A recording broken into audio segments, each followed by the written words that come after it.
I was seatbelt into 27A somewhere over the Atlantic when the guy in 27B slid a pitch deck toward me.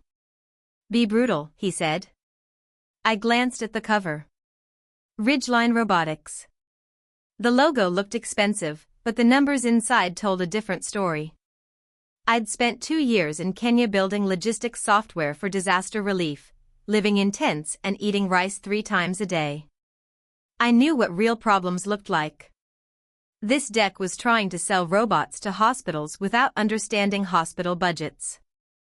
I grabbed my pen and started marking up pages. 20 minutes later, I handed it back completely rebuilt. 3 pages instead of 40.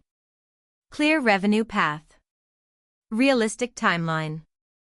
He stared at me like I'd just pulled him from a burning building. "Who are you?" he asked. I smiled. "Just someone who knows how money actually works." His name was Evan Whitaker. He'd remember mine soon enough. The plane touched down in Boston on a Thursday evening. I hadn't told Colin I was coming home early. I wanted to surprise him at his celebration party. Northbridge Partners had just made him the youngest person on their partner track. 2 years apart, and this was how we'd reunite. I'd even brought flowers from the airport shop. Cheap ones, but I thought he'd appreciate the gesture. The party was at some downtown hotel with chandeliers that cost more than my annual salary. I walked in wearing my only nice dress, the black one I'd packed for emergencies. The room went quiet when I entered. Not the good kind of quiet. Colin stood by the bar with his mother, Mary Ann Prescott. She looked at me the way you'd look at a stain on expensive carpet. "Julia," Colin said. "Not Tessa. Not honey. Just my name, flat and cold." I held out the flowers. "Surprise," I said. Nobody smiled. Colin's mother stepped forward, her heels clicking on marble. "This is inappropriate," she said. "You should leave." I blinked. "I'm sorry, what?" Colin wouldn't meet my eyes. Around us, people in expensive suits pretended not to stare. A woman in a red dress laughed into her champagne glass. Her name tag read Madeline West. "Colin," I said quietly. "What's going on?" He finally looked at me. "Tessa, we need to talk. Privately." But his mother cut in. "No. Say it now. She deserves to know we're done with her games." My stomach dropped. Colin took a breath. "We're not the same anymore," he said. The words sounded rehearsed. "You disappeared to Africa for 2 years. I've changed. I've grown. You'd understand if you'd built something real." I stood there holding wilted flowers while 100 people watched me break. "Built something real," I repeated. "I wrote code that routes medicine to refugee camps. I built systems that save lives." Madeline laughed again. "Sweetie, that's called volunteering. Not a career." Mary Ann nodded. "My son needs a partner who understands his world. Someone sophisticated. Someone appropriate." I looked at Colin. Waited for him to defend me. He didn't. "I think it's best if you leave," he said. His voice was softer now, but that somehow made it worse. I wanted to scream. To throw the flowers. To tell them all exactly who I was. Instead, I set the flowers on the nearest table and turned toward the door. Behind me, Madeline whispered loud enough for everyone to hear, "You never belonged here anyway." I made it to my car before the tears came. Ugly, gasping sobs that made my chest hurt. I'd loved Colin since college. We'd talked every week while I was away. He'd said he was proud of me. He'd said we'd get married when I came back. All lies. I drove to my apartment, a tiny studio in Somerville I'd kept for storage. Everything smelled like dust. I sat on the floor and cried until my phone buzzed. A text from my college roommate, "Jenna, are you okay? Just saw something online." I opened Instagram. Someone had posted a photo from the party. Me, holding those stupid flowers. Colin turning away. The caption, "When charity work isn't enough." 300 comments. Most of them laughing. I turned off my phone and stared at the ceiling. They had no idea who they were messing with. The next morning, I woke up to 17 missed calls. I ignored them and made coffee. My laptop was still packed in a box from Kenya. I pulled it out and opened my secure email. 200 unread messages. Most were from startups asking for funding. 3 were from my lawyer. 1 was from someone I didn't recognize. Check Colin's emails. You'll want to see this. I stared at that message for a long time. I shouldn't look. It was probably nothing. But something in my gut said otherwise. I pulled up the backup files from Colin's old laptop. We'd shared devices in college, and I'd set up his cloud storage. He'd never changed the password. Most folders were empty. He'd deleted everything before the party. But there was one folder he'd missed, buried in archived files. I clicked it open. My hands started shaking. The folder contained emails going back 3 years. The first ones were innocent. Colin applying to business schools. Talking to advisors. Then I found the money trail. I'd sent Colin $40,000 during his MBA. It was supposed to be a loan for tuition and rent. He'd told his mother it was a gift from his grandmother's estate. He'd told Northbridge it was personal savings. He'd told everyone except the truth. I scrolled deeper. Found spreadsheets tracking every dollar I'd sent. Found drafts of thank you notes he'd never sent. Found one email to a friend, "Tessa's easy. She doesn't ask questions. By the time she's back, I'll be set and she'll be too grateful to complain." I read that line 5 times. My coffee went cold in my hand. I wasn't sad anymore. I was furious. I spent the next 3 days digging through everything. Bank statements. Investment records. Messages between Colin and his mother. The picture got uglier with every file. Colin hadn't just used my money. He'd actively planned it. Marianne had been in on it from the start. They'd called me the investment in private emails. They'd laughed about my little charity phase. They'd assumed I'd come crawling back, grateful for whatever attention Colin threw my way. What they didn't know, I hadn't been running a small non-profit in Kenya. I'd been quietly building something much bigger. Anchorworks Ventures. A $3.2 billion impact fund. I was the principal investor. The decision maker. The person who could make or break entire companies with one phone call. I'd kept it secret because I didn't want the attention. I wanted to build things that mattered. Now they'd forced my hand. On Monday morning, I got a call from an unknown number. "Ms. Quinn?" A woman's voice, professional but nervous. "This is Amanda Chen from Northbridge Partners. We'd like to discuss a potential acquisition." I leaned back in my chair. "I'm not selling anything." "Not you personally," Amanda said quickly. "We're interested in one of your portfolio companies. Ridgeline Robotics. We understand you're an early investor." I smiled. Evan must have filed his paperwork. "Ridgeline isn't for sale." "Everything's for sale at the right price," Amanda said. "Mr. Prescott thought you might be reasonable." So Colin was behind this.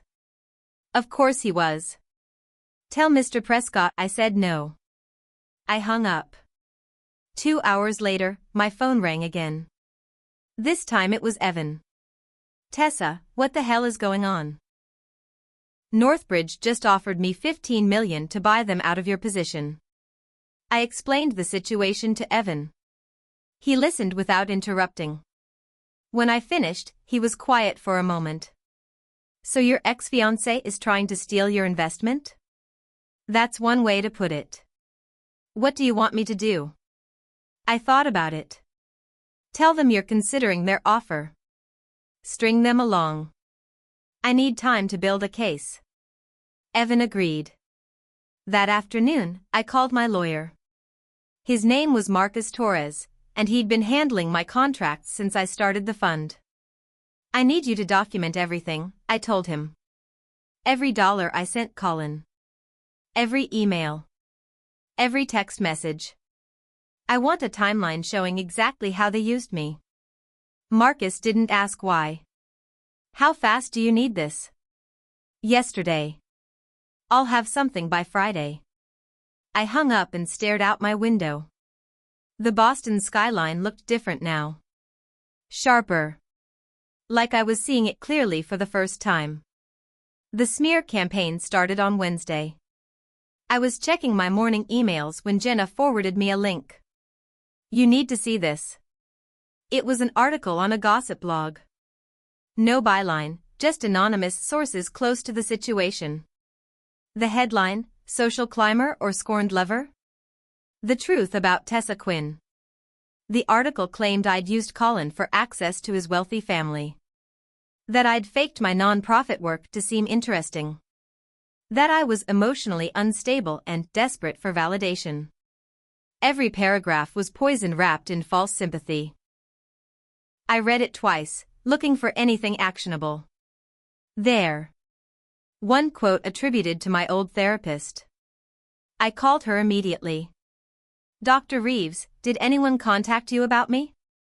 Yes, she said. Yesterday. Some reporter asking about your mental health. I told them I couldn't discuss patients. What did they say? They thanked me and hung up. Why? I forwarded the article to Marcus. They fabricated a quote from my therapist. Add defamation to the list. Within an hour, 3 more articles appeared. Different sites, same story. Someone was paying for placement. I traced the URLs back to their hosting servers. 2 of them were owned by the same parent company. I dug deeper. Found the company's investor list. There it was, buried in an LLC, Madeline West. She was funding the smear campaign. I took screenshots of everything and sent them to Marcus. My phone buzzed. A text from an unknown number, stop digging or this gets worse. I stared at it. Then I replied, bring it. 3 dots appeared, then disappeared. Whoever it was decided silence was smarter. They were learning. But not fast enough. I had receipts. I had bank statements. I had a legal team that cost more than Colin made in a year. Friday morning, Marcus sent me the timeline. 40 pages of documented evidence showing exactly how Colin and his family had planned this. Every loan I'd given him. Every lie he'd told. Every email where they'd laughed about using me. It was beautiful. Brutal. Airtight. What do you want to do with this? Marcus asked. I thought about it. I could go public immediately. Destroy Colin's reputation. Watch Northbridge distance themselves from him. But that felt too easy. Too fast. I wanted them to dig themselves deeper first. Nothing yet, I said. Just keep documenting. That afternoon, I got an unexpected invitation. Marianne Prescott wanted to meet for lunch. The message was formal, almost friendly. Like we were old friends catching up. I knew it was a trap. I accepted anyway. We met at a restaurant in Back Bay. Marianne arrived 10 minutes late, wearing pearls and condescension. Marianne ordered wine without asking if I wanted any. Tessa, she said, smiling like a shark. I'm glad you agreed to meet. I sipped my water. Why am I here? To discuss this unpleasantness. She pulled an envelope from her purse. We think it's best if everyone moves forward. Colin has a bright future. You have your charity work. There's no reason we can't part as friends. She slid the envelope across the table. Inside was a check for $50,000 and a non-disclosure agreement. This covers any expenses you might have incurred during your relationship, Marianne continued. In exchange, you agree not to discuss private family matters publicly. I looked at the check. It was less than I'd loaned Colin for one semester. You're offering me $50,000 to disappear? To move on gracefully, Marianne corrected. Think of it as a fresh start. I picked up the check and the NDA. Studied them carefully. Marianne's smile widened. She thought she'd won.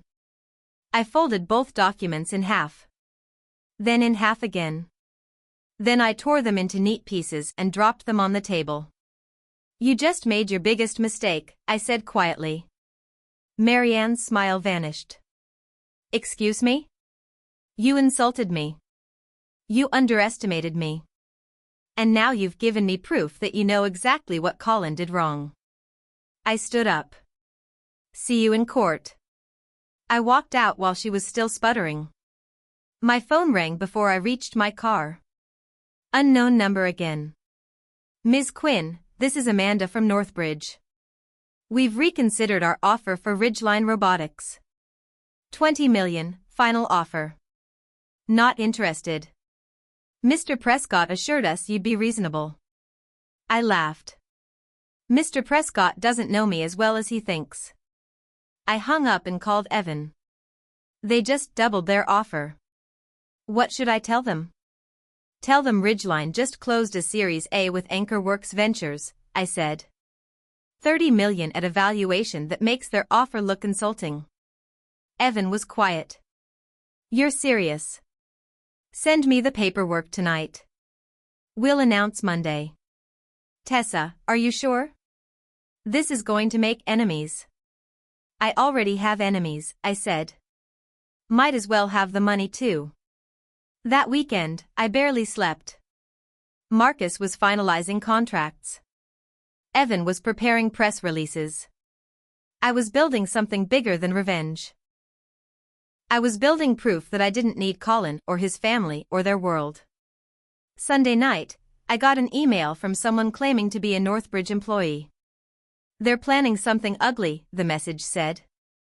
Check Colin's assistant's computer. I stared at that message. Another anonymous tip. But this one felt different. More urgent. I forwarded it to Marcus. Can you subpoena employee devices? If we can prove wrongdoing, yes. Then start building that case. Monday morning, Ridgeline announced their series of funding. $30 million led by AnchorWorks Ventures. The press release mentioned me by name as the principal investor. My phone exploded. Journalists wanting comments. Other startups wanting meetings. And one very angry call from Colin. What the hell are you doing? He shouted. Building a business, I said calmly. You can't just announce investments without what? Your permission? I don't need it. You're trying to embarrass me. I laughed. Colin, everything isn't about you. I'm investing in a good company.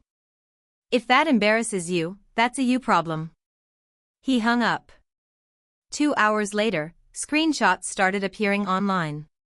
Text messages that supposedly showed me trading intimacy for investment opportunities. They were fake. Badly fake. But people were sharing them anyway. I called Marcus. Find out who made these. Already on it, he said. The metadata's been scrubbed, but we'll trace it. It took Marcus 3 days to track the screenshots back to their source. Colin's assistant, a young woman named Ashley Burke. She'd created them using a Photoshop template and posted them from a burner account. Marcus got a subpoena for her work computer. We found everything. The original files. The instructions Colin had sent her. Even an audio recording where he'd explained exactly what to fake. This is felony-level stuff, Marcus said. Defamation. Fraud. Possibly wire fraud if they crossed state lines. What do we do? We could press charges. Or we could use it as leverage. I thought about Ashley. She was 23. Fresh out of college. Probably terrified of losing her job. Can we offer her immunity if she cooperates? Yes. Do it. Ashley came to my lawyer's office the next day. She looked like she hadn't slept in a week. I'm so sorry, she cried. Colin said you'd ruined his life. He said you deserved it. Ashley gave us everything. Emails. Text messages. A second audio recording where Colin and Marianne discussed discrediting the charity worker. She'd been recording conversations for weeks, scared she'd be blamed when everything fell apart. She was right to be scared. They're planning something else, Ashley said. Some article about your mental health. They've been shopping it to reporters. When? This week. Maybe tomorrow. I looked at Marcus. Can we stop it? Not unless we go public first. I made the decision fast. Leak the email chain to someone trustworthy.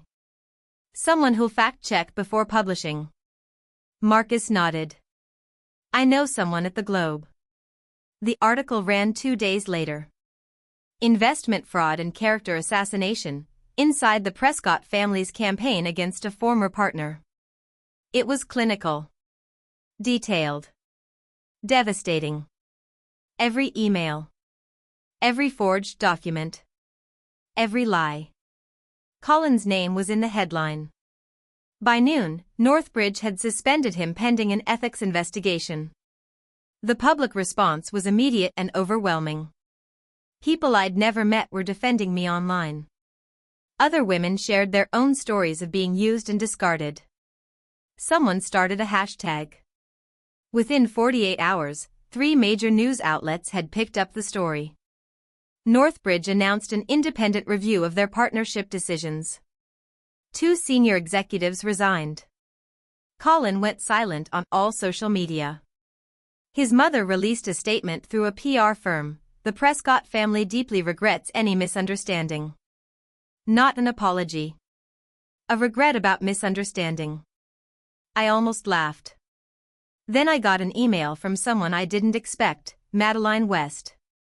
We should talk, it said. Privately. I forwarded it to Marcus. Thoughts?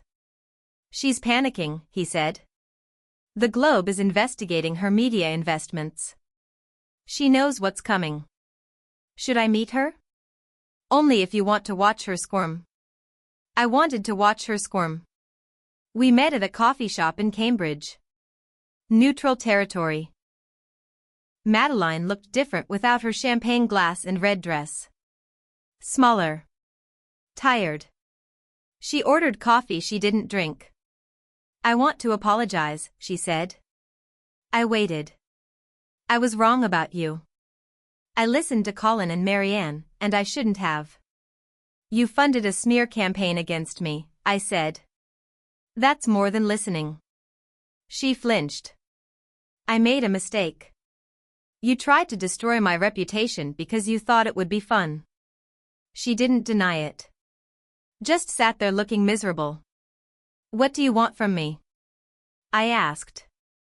I want you to call off your lawyers. I laughed. No. Please. The Globe is digging into my investments. If they publish, I'm finished. Then you should have thought about that before you bought lies about me. I stood up. Enjoy your coffee. I walked out feeling lighter. One by one, they were all falling. Colin suspended from his job. Marianne losing her social standing. Madeline facing financial scrutiny. The Northbridge investigation concluded 3 weeks later. Colin was terminated for ethics violations. Marianne was removed from several charity boards. The firm issued a public apology to me. Anchorworks Ventures has always maintained the highest standards of integrity, their statement said. We regret any confusion. I didn't respond publicly. I didn't need to. The work spoke for itself. Ridgeline was thriving. Evan had promoted me to co-founder of their new spin-off company. We were developing medical robotics that could actually save lives in underserved areas. Real work. Not the performative charity Colin's family had mocked. I got an invitation to speak at a major tech conference.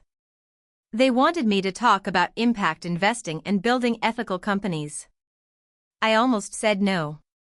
Then I thought about every woman who'd sent me messages saying I'd inspired them. I accepted. The conference was in New York.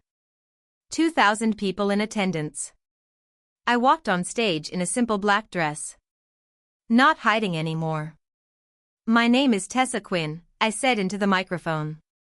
3 months ago, someone told me I didn't belong in their world. They were right. I don't belong in a world where success means stepping on people who helped you get there. The audience was silent. I belong in a world where we build things that matter.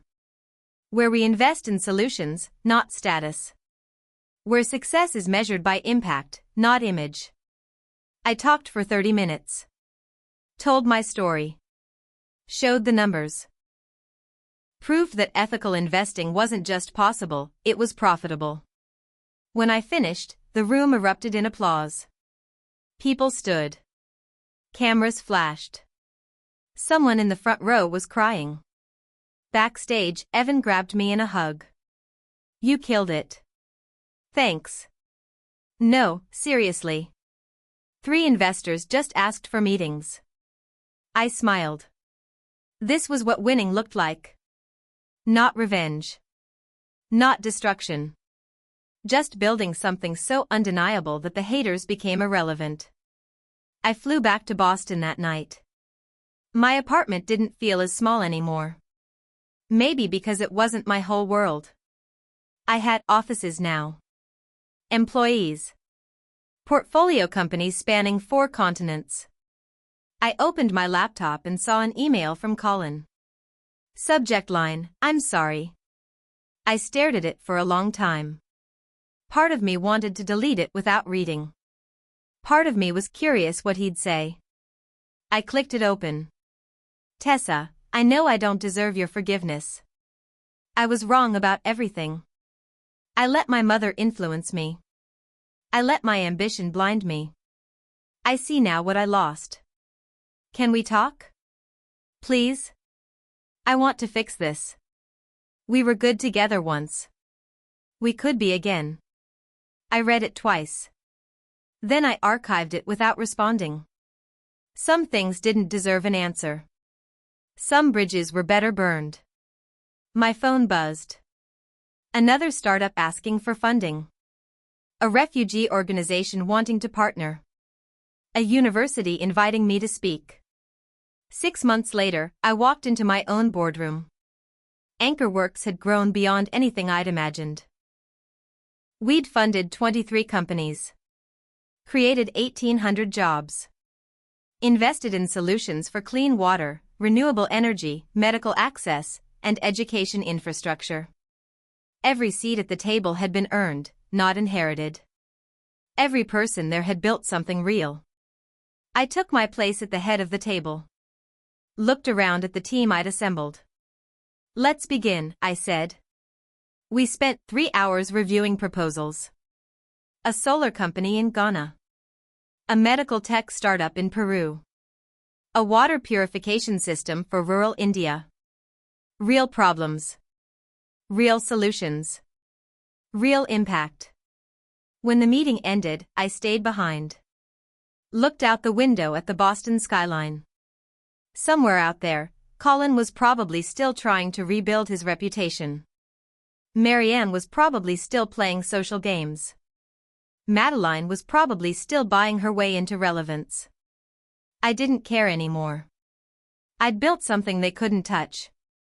Something they couldn't buy or steal or fake. I smiled at my reflection in the glass. Watch out, I said quietly. I am the boss.